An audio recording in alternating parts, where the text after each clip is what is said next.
Hey, what's up, everybody? Welcome to the review. This will be the last one of the year for me. Hopefully, it'll get it out before the new year. Everything else is going to come in 2019. So, thank you all for your continued support. I appreciate you.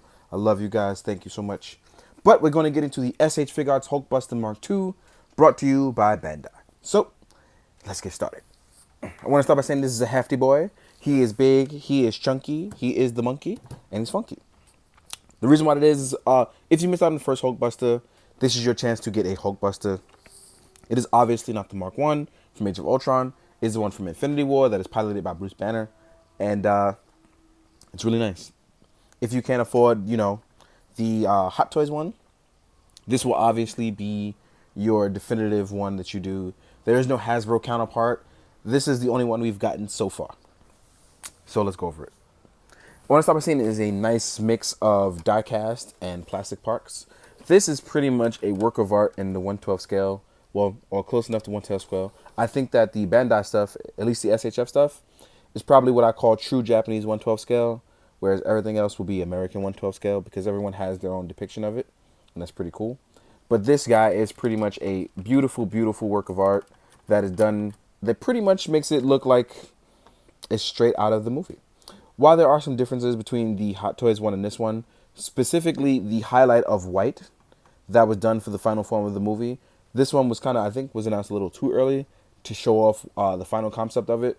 But they have way more red going on here as opposed to the Hulkbuster of the Hot Toys one, which has white highlights up here and in the shoulder. And I think a little bit more in this area, but I could be wrong, obviously. But it still has a nice blend of it. This is really nice. I can't say that enough. For the $400 you are going to pay, you get the bang for your buck. The retail price, I believe, was around $340, $350. So obviously after shipping, you're going to pay like $400.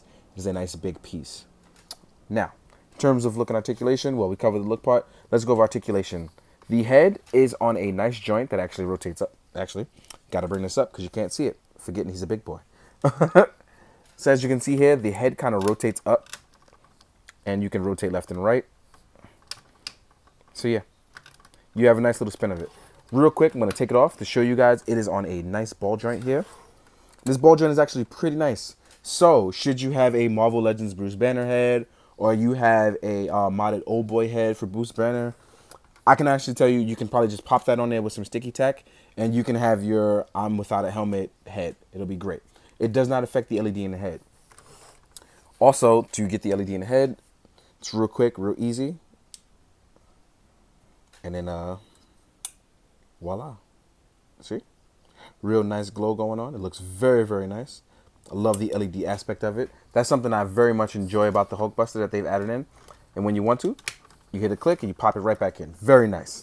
As far as arm articulation, I think the only thing that I don't like is that the shoulder piece is right here. And it does not give you enough range unless you rotate the shoulder point down. Make sure you remember to do that. You rotate it down and then you rotate the arm up, which gives you that extra bend of articulation. As you can see, it rotates out very easily. It has a rotating swivel joint that is held together by die-cast points, and it rotates and holds very, very well. Actually, a lot better than my Mark 1 is holding over time. This one is done very, very well. There is a joint here that rotates here.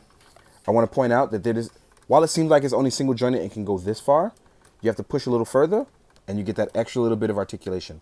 No, it won't go way too crazy far. This is about as far as you'll get it. It's very nice to still see it, and it holds very well under the weight. The fingers are all articulated individually, so should you want to make a fist, it's very easy. But you get actually true expression here, because like I said, each finger is pretty much individually, as I just popped off two of them, each finger is individually articulated. And let me find the finger, because I don't know where it went. Oh, wow, where did it go? It flew somewhere, and now I don't know where it is.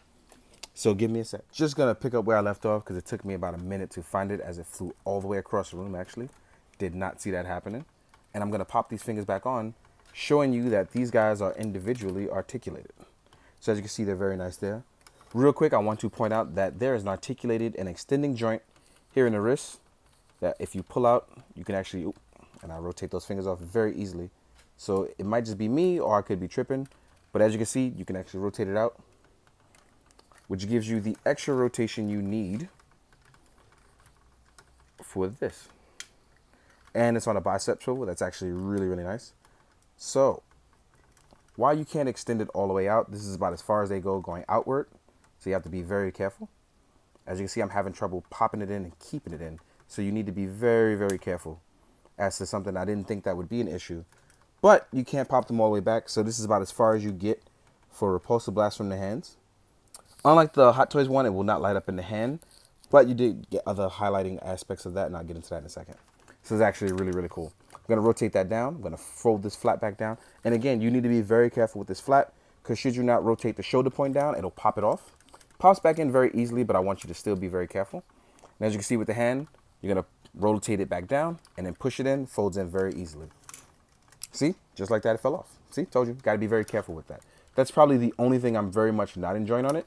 Makes me very worried about when I'm doing articulated shots, about it popping off and flying it across the room. And my cat's pretty much chasing it down. So you got to be very careful with that. Actually, let's see if I can get it to line up. Voila, voila.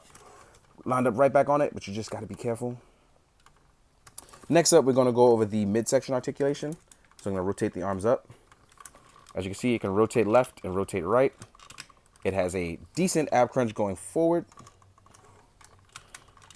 And then you can rotate and pull it back out and make sure it lines back up. So that's pretty cool. There is no other midsection torso articulation.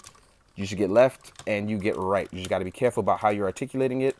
It seems to be you get more to the right than you do the left, but that could just be me and how I'm lining it up. Yep, just me and how I'm lining it up, because you can see, rotate a little bit more forward. Next up, we're going to go over the LED in the midsection. So we're going to rotate that back forward, and we're going to pretty much try to finagle it by pushing out the middle piece. And I'm going to see if I can get under there. There we go. There's a midsection piece right under it. I already pulled out the tab. And as you can see, it lights up very nicely on camera. It's going to light up in 3 sections. So there's left, middle, and right. Left, middle, right, depending on which angle you're at. If you're facing me and vice versa. So that looks very, very beautiful. I'm actually going to leave that out for a second. Actually, I'll probably put it back in. Now I have some difficulty putting it back in. What I suggest you do is you line it up very neatly. Actually, turn it off. What I suggest you do is you line it up very neatly, because actually there is a peg on it that'll show you that when it's lined up, it'll make a small snap. So there it is. You hear that? Next up, we're going to do the lower half. So I'm going to lower it a little. Voila. We're going to go over the lower part of the body. This is going to take some strength for you to pull it out. So you're going to use the drop down method, and you got to have some strength on it. And the reason why I did that first is because I'm trying to get that worn in and broken in. You can rotate the legs. That gives you that extra bit of articulation. The legs are very heavy and carry a lot of weight, which is very nice, especially if you want this figure to hold over time. So you can lay them flat, but I'm going to leave them out so you can see what I'm doing. As you can see here, the leg can rotate forward. Has a nice double articulation, and it even shows the pistons moving, which I really like. I know the first one had something like that, but it wasn't necessarily the same thing.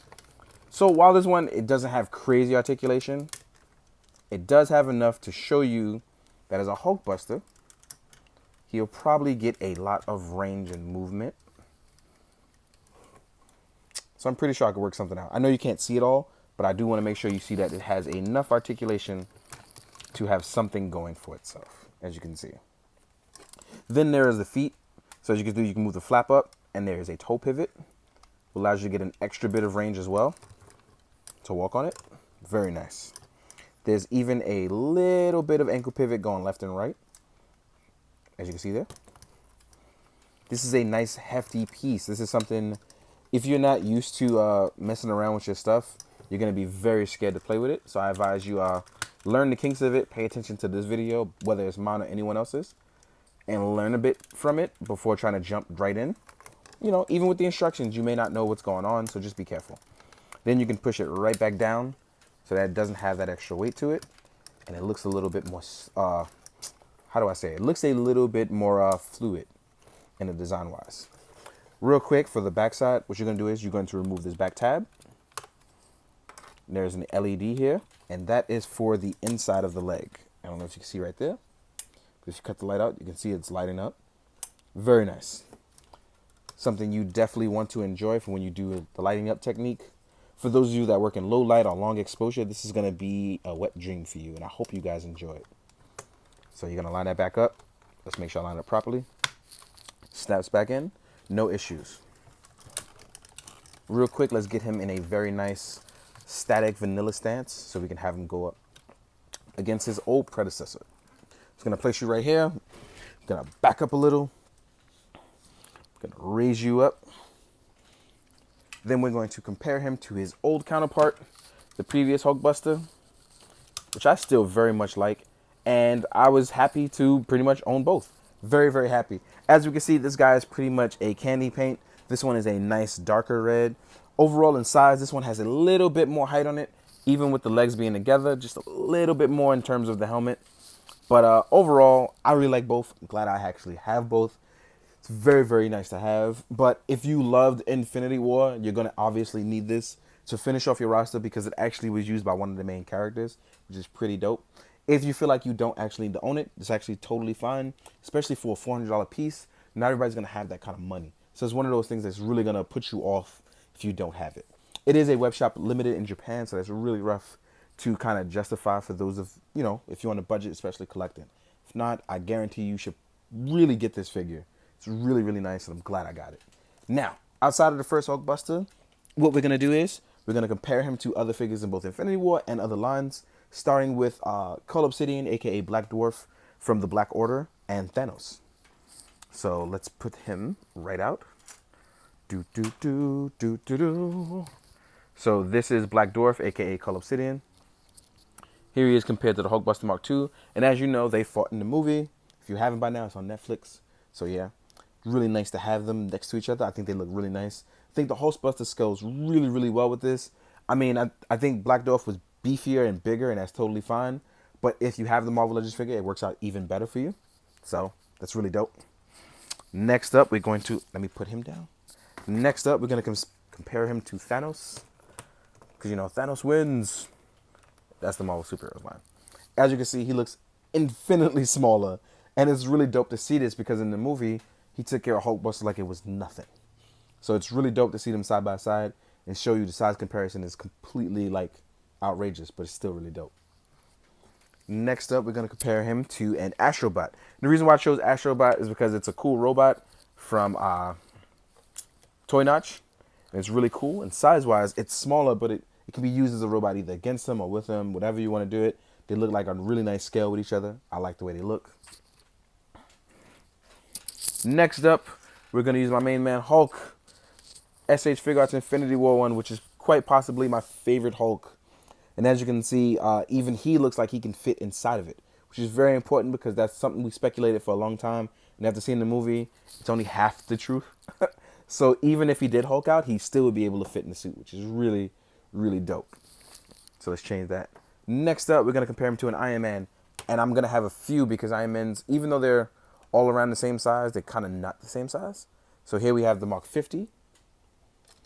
Then we're going to compare him to the Mark 22. And as you can see, you can already see the size difference with these guys. And we're going to compare it to the Mark 7. And even though the Mark 7, he has the Tony head, it's still about the same size. So you can see size-wise what's going on here.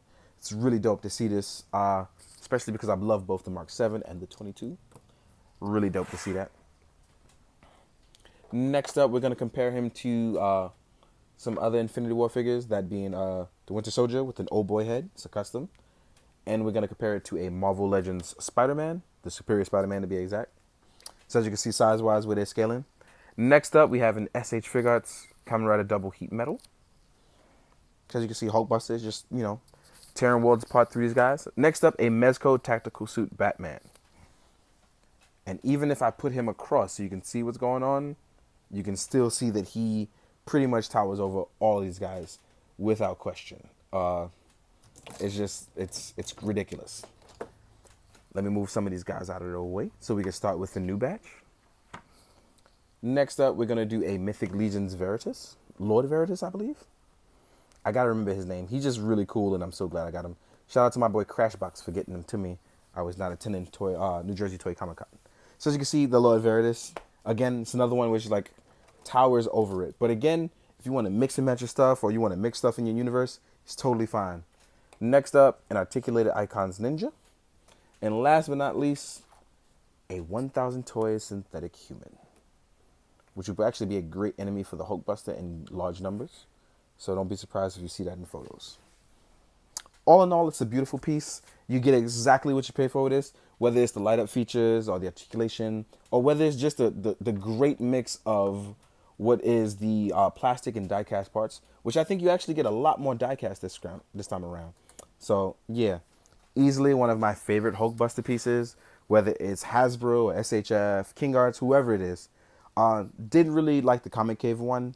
Came out way too late for my opinion, but it still was a very solid piece. I can't deny that. So there's that.